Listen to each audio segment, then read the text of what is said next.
ஏன் இந்த அளவுக்கு செலவு செய்யணும்? ஏன் இப்படி நட்டம் ஏற்படணும்? அமெரிக்காவுடைய வரலாற்றிலேயே என்றும் இல்லாதவாறு பொருட்களுக்கு ஏன் விலை அதிகரிக்கணும்? இந்த நாட்டில் இருக்கிற மக்களை பற்றி உங்களுக்கு கவலை இல்லையா?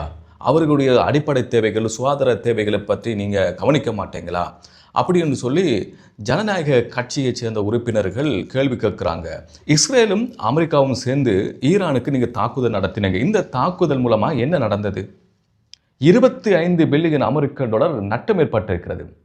நீங்கள் இராணுவ தளபாடங்களை கண்காணிக்கிறதுக்கும் அதை பராமரிக்கிறதுக்கும் ஆயுதங்களை உற்பத்தி செய்கிறதுக்கும் இராணுவத்துக்கு செலவழிக்கிற செலவினால அப்பாவி மக்கள், சாதாரண மக்கள் பாதிப்படைஞ்சிருக்கிறாங்க. அமெரிக்க மக்களுடைய சுகாதார தேவைகளுக்காக, அவர்களுடைய அந்த வைத்திய தேவைகளுக்காக வைக்கப்பட்ட பணத்தை நீங்கள் கொண்டு போய் யுத்தத்துக்கு செலவழிச்சிக்கிறாங்க. மக்களுக்கு அங்கே சரியான முறையில் வைத்திய வசதியை கிடைக்காமக்கு மக்கள் கவலைப்படுறாங்க, அல்லோலப்படுறாங்க. ஆனால் நீங்கள் போய் யுத்தம் செஞ்சுட்டு இருக்கிறாங்க. மக்களுக்கு இன்றைக்கு உணவு வாங்குறேன்னா நிறைய காசு தேவை, எரிபொருள் அடிக்கிறதுக்கு நிறைய காசு தேவை, வாழ்க்கை செலவு சுமை அதிகரிச்சிருக்கிறது. நீங்கள் யுத்தம் ஈரானுக்கு அடிக்கணும் என்று போயிட்டு இருந்தால் இந்த நிலைமை எப்படி போய் முடிய போகிறது? இன்னும் மிக மோசமான முறையில் தான் நிலைமை போகுது. அதிகமான பணங்களை செலவழிச்சு மக்களுடைய வாழ்க்கை சுமைகளை அதிகரிச்சுட்டு போகிறீங்க. ஒன்றுமே நடந்த பாடில்லை.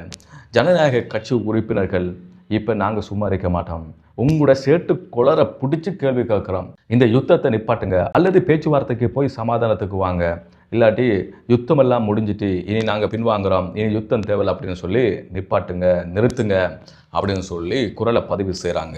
அமெரிக்காவுக்கு இதில் நேரடியாக பின்வாங்கவும் முடியலை, யுத்தம் செய்யவும் முடியலை. என்ன செய்கிற அப்படிங்கிற வகையில் ஒரு திண்டாட்ட நிலையில் இருக்கிறாங்க. யுத்தத்தை செஞ்சு எப்படியாவது ஈரானை வெற்றி கொண்டு அடித்து துவம்சம் செஞ்சுட்டு நாட்டையே கைப்பற்றுவோம், அவங்களுடைய எண்ணெய் வளத்தை நாங்கள் வச்சிருப்போம் அப்படிலாம் நினச்சி யுத்தம் செய்ய போனால் அங்கிருந்தும் பதில் தாக்குதல் அடி பலமாக விழுகுது. இங்கேருந்து அதுக்கான செலவுகள் அதிகமாக போகுது. கொஞ்சம் காலம் இப்படி நீடிச்சுட்டு போவோம் அப்படின்னு பார்த்தோம்னு சொன்னால் மக்களும் குழம்புறாங்க. நாட்டில் சரியான பொருளாதார தன்மையை நிலைபெற முடியலை. இப்போ ஒரு திண்டாட்டமான நிலையில் தான் இப்போ அமெரிக்க ஜனாதிபதி டொனால்ட் ட்ரம்புடைய நிர்வாகம் இருக்கிறது.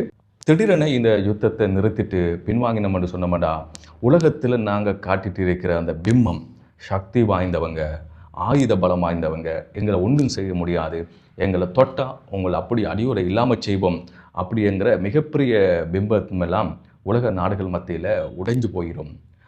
பல நாடுகளிலிருந்து எங்களுக்கு கொண்டு வர வருமானம் அந்த அமெரிக்க டாலரில் தான் எல்லா வியாபாரங்களும், வர்த்தகங்களும், நடவடிக்கைகளும் நடக்கணும் அப்படிங்கிற விஷயம் எல்லாமே இல்லாமல் போய் அமெரிக்காவுடைய நிலை மிக மோசமாக போயிடும். இதனால் எப்படியாவது இது வேறொரு சக்தியை பயன்படுத்தி வேறொரு நாட்டை கொண்டு வந்து யுத்த நிறுத்தத்தை கொண்டு வந்து சமாதான உடன்படிக்கைகளை